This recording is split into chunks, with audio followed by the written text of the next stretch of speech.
গৃহশিক্ষক YouTube চ্যানেলে সকল ছাত্রছাত্রীদের জানাই শুভকামনা।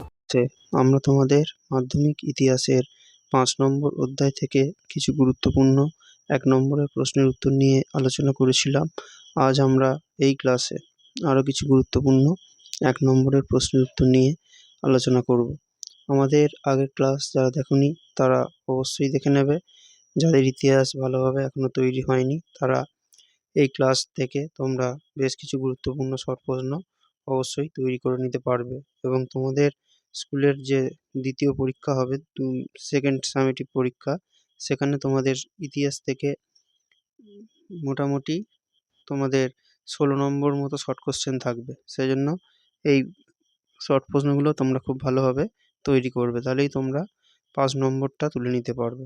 ঠিক আছে, তাহলে আজ আমাদের আলোচনার প্রশ্ন, বাংলা ভাষায় প্রকাশিত প্রথম চিত্রিত গ্রন্থের নাম কি? উত্তর হবে ভারতচন্দ্রের অন্নদামঙ্গল। ঠিক আছে, এখানে লটাও লাস্টে আছে, ম ঙ ল। পরের প্রশ্ন, শ্রীরামপুর মিশন প্রেস প্রতিষ্ঠিত হয়েছিল, এটা হবে 1800 খ্রিস্টাব্দে। পরের প্রশ্ন, বর্ণ পরিচয় রচনা করেন, এটা হবে ঈশ্বরচন্দ্র বিদ্যাসাগর। পরের প্রশ্ন, বিশ্বভারতী প্রতিষ্ঠিত হয়, এটা হবে 1921 খ্রিস্টাব্দে। পরের প্রশ্ন, বেঙ্গল টেকনিক্যাল ইনস্টিটিউট অথবা জাতীয় শিক্ষা পরিষদের বর্তমান নাম কি? এটা হবে যাদবপুর বিশ্ববিদ্যালয়।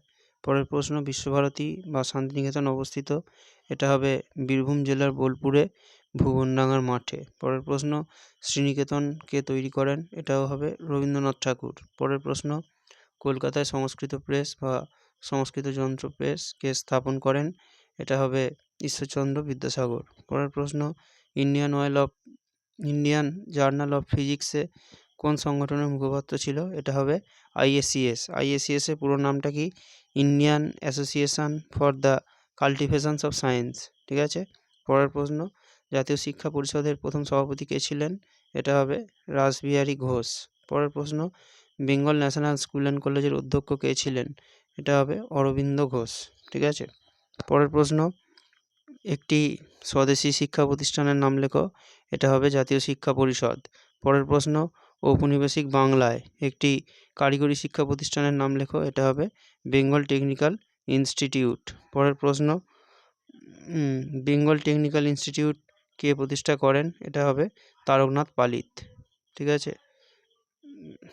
এই প্রশ্নের উত্তরগুলো তোমরা খুব ভালোভাবে তৈরি করবে। আর যা আমাদের চ্যানেলটা যারা এখনও সাবস্ক্রাইব করোনি তারা সাবস্ক্রাইব করে বেল আইকনটা প্রেস করে রাখবে, তাহলে আমাদের চ্যানেলের নতুন ক্লাসগুলো তোমরা অবশ্যই দেখতে পাবে। আর আমাদের ক্লাস যদি ভালো লাগে তাহলে তোমরা অবশ্যই সেটা লাইক কমেন্ট করবে এবং ক্লাসগুলো তোমরা অবশ্যই বন্ধুদের মধ্যে শেয়ার করবে। পরের প্রশ্ন, বেঙ্গল টেকনিক্যাল ইনস্টিটিউটের প্রথম অধ্যক্ষ কে ছিলেন? এটা হবে প্রমোদনাথ বসু। পরের প্রশ্ন, ঔপনিবেশিক শিক্ষানীতির একজন সমালোচকের নাম কি? মানে যিনি ইংরেজদের শিক্ষার সমালোচনা করেছিলেন তার নাম রবীন্দ্রনাথ ঠাকুর। ঠিক আছে। আচ্ছা, এর পরের প্রশ্ন, বাংলায় প্রথম চিত্রিত বই কে প্রকাশ করেন? এটা হবে গঙ্গাকিশোর ভট্টাচার্য। মানে যে বইতে প্রথম কিন্তু ছবি ছিল, সচিত্র মানে যে বইতে প্রথম ছবিও ছিল। ঠিক আছে।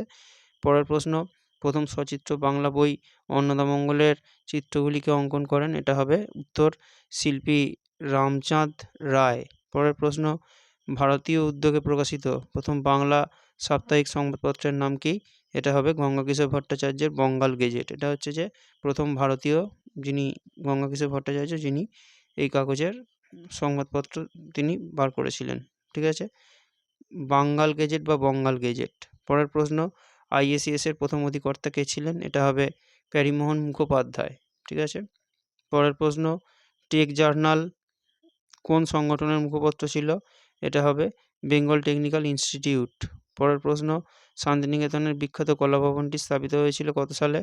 এটা হবে 1909 সালে। পরের প্রশ্ন, শিলাইদহে মহর্ষি দাতব্য চিকিৎসালয় এবং হিতৈষী তহবিল কে তৈরি করেছিলেন? এটা হবে রবীন্দ্রনাথ ঠাকুর। পরের প্রশ্ন, প্রথম বাংলা রঙিন পত্রিকার নাম কি?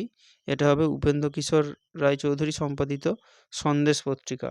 পরের প্রশ্ন, শ্রীরামপুর মিশন প্রেস থেকে প্রকাশিত প্রথম বই, এটা হবে বাইবেলের অনুবাদ। আর মতিয়ের সমাচার, মঙ্গল মতিয়ের সমাচার, এই দুটো বই। আর পরের প্রশ্ন, ইউএন রায়ান সন্স থেকে প্রকাশিত প্রথম বই, এটা হবে টুনটুনির বই। ঠিক আছে, এই প্রশ্নের উত্তরগুলো তোমরা খুব ভালোভাবে তৈরি করে নেবে। আর আমরা এই অধ্যায় থেকে তোমরা কোন বিষয়গুলো ভালোভাবে পড়বে তার উপরে আমরা একটা ক্লাস করিয়েছি, সেটাও তোমরা অবশ্যই দেখে নেবে। আর এর পরের ক্লাসে আমরা তোমাদের এই অধ্যায় থেকে গুরুত্বপূর্ণ 2 নম্বরের প্রশ্নের উত্তর নিয়ে আলোচনা করব।